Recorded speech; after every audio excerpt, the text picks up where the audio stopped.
Ano ba yung sinasabi mo? Yep, this is Andrew E again in the place to be. And right now I'm gonna get busy, you know what I'm saying? And the title of this song,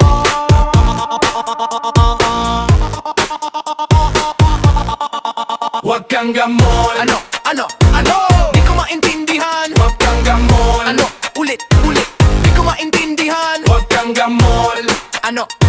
You know what I'm saying? Ano ang sasabihin mo? Gamol! Alright, here we go!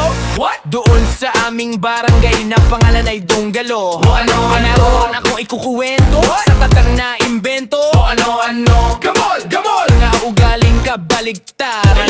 Linisin mo ang tenga mo at ako ay pakinggan. Huwag kang gamol. Huwag kang gamol. Yeah, wag kang gamol. Ano ang ibig mong sabihin? Huwag kang gamol. Huwag kang gamol. Huwag kang gamol. Yeah, wag kang gamol. Ano ang ibig mong sabihin? Gamol ang tawag, chong.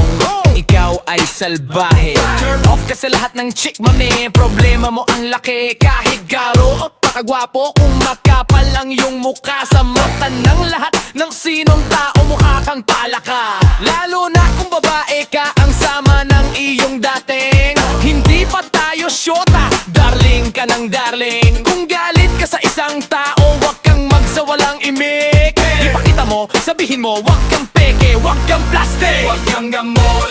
Ano ang ibig mong sabihin, gamol? Huwag kang gamol. Sino nagsasabi sa'yong gamol ako? Huwag kang gamol.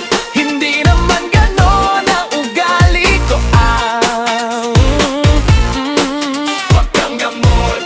Ano ang ibig mong sabihin?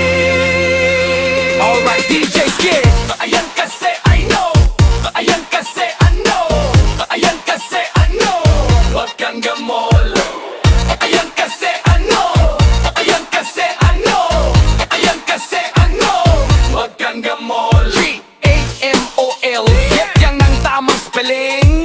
Gamol lang isang tao pag ang uluya ay may swelling. Ano? Gamol